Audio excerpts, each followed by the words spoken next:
என் அன்பான உறவுகளே, உங்க எல்லாருக்கும் வணக்கங்க. மறுபடியும் நான் தான். என்னடா இந்த அம்மா மறுபடியும் மறுபடியும் வீடியோல வருதேன்னு பார்க்காதீங்க. நான் ஒரு முக்கியமான மெசேஜ் உங்ககிட்ட சொல்ல வந்திருக்கேங்க.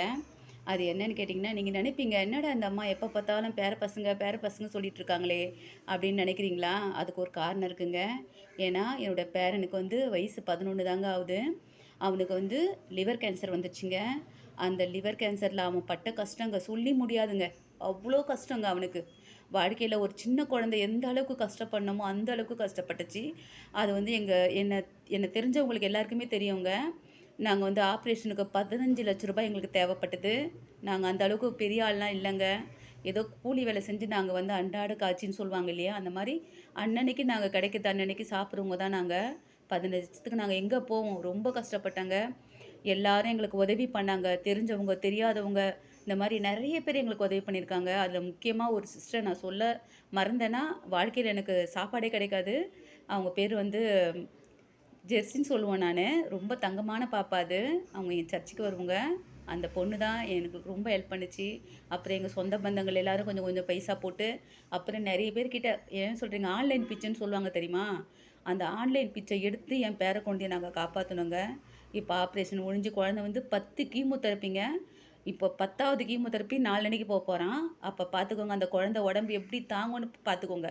இது எதனால வந்தது இந்த கேன்சர்ன்னு பார்த்தீங்கன்னா, ஃப்ரைட் ரைஸ் சாப்பிட்றதுனாலயும், ரூ. 10 லேஸ் பாக்கெட் சாப்பிட்றதுனாலயும், அதுக்கப்புறம் ரூ. 10 கூல் ட்ரிங்க்ஸ் இது 3மே உங்க பிள்ளைங்களுக்கு தயவு செய்து நீங்க வாங்கி குடுக்கவே குடுக்காதீங்க. உங்க கால்ல விழுந்து நான் கேட்கிறேன். ஏன்னா நாங்க பட்ட கஷ்டம் சொல்லி முடியாதுங்க. சொந்தக்காரங்க கூட என் பேரன் லாஸ்ட் டைம் ஆப்ரேஷனுக்கு போறான். அப்ப என் சொந்தக்கார பையன் அவன டியர் ஃப்ரெண்டு. அவன பார்க்கணும்னு என் பேரன் ஆசைப்பட்டான். நான் அவங்களுக்கு ஃபோன் பண்ணி கேட்குறேன். என் பேரன் ஆப்ரேஷனுக்கு போறான். ஒரு வாட்டி அந்த பையன இட்டுன்னு வந்து என் குழந்தையோட முகத்த பார்க்கட்டும். அவன் ஆசைப்படுறான். திருப்பி வருவானோ, வரமாட்டானோன்னு நான் கேட்டேங்க. ஆனா என் சொந்தக்காரங்க என்ன தெரியுமாங்க சொன்னாங்க? அவன பார்த்தா என் பையன் பயந்துருவான். அதனால நான் இப்ப கூட்டின்னு வரமாட்டேன். அப்படின்னு சொல்லிட்டாங்கங்க. நினைச்சு நான் ரொம்ப வேதனைப்பட்டேங்க. ரொம்ப கஷ்டப்பட்டேன். ஆனா என் குழந்தை ரொம்ப கஷ்டப்பட்டுச்சுங்க. அவ்ளோ கஷ்டத்துலயும் நான் வணங்குற கடவுள் வந்து என் பேர குழந்தைய மீட்டு எடுத்து குடுத்துச்சு. இன்னும் கொஞ்சம் கொஞ்சம் தான் அந்த கீமோதெரபி முடிஞ்சதுக்கப்புறம் அவன் உடம்பு ரெடி ஆயிடும்ன்னு சொன்னாங்க. லிவரும் கொஞ்சம் கொஞ்சமா வளர ஆரம்பிக்கும்ன்னு சொன்னாங்க.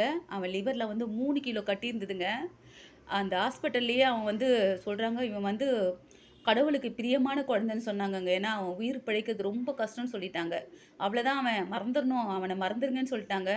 ஒரு நல்ல ஒரு எப்படி சொல்றது? நல்ல குழந்தை. கிக் பாக்ஸிங்கில கோல்டு மெடல் வாங்குன குழந்தை.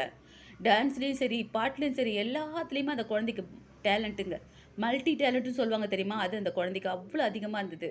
அந்த குழந்தை பட்ட கஷ்டங்க வந்து எந்த குழந்தையும் படக்கூடாதுன்னு நான் நெனைக்கிறேங்க. அதனால தான் என் வீடியோல எல்லாத்துலயுமே நான் சொல்றது செவ்வாழை குடுங்க, முட்டை குடுங்க, பிள்ளைங்களுக்கு பார்த்து பார்த்து செஞ்சு குடுங்கன்னு. அவங்க ஏதாவது ஆசைப்பட்டு கேட்டாங்கன்னா, நீங்க வாங்கி குடுங்கங்க. உங்ககிட்ட பணமே இல்லன்னா கூட பரவால்ல. அதிகமா இல்லனாலும் கொஞ்சமாவது பிள்ளைங்களுக்கு நீங்க செஞ்சு குடுங்க உங்க கையால. நம்ப கையால செஞ்சு நம்ப குடுக்குறப்ப, அந்த பிள்ளைங்களோட உடம்புக்கு வந்து சக்திய குடுக்குங்க.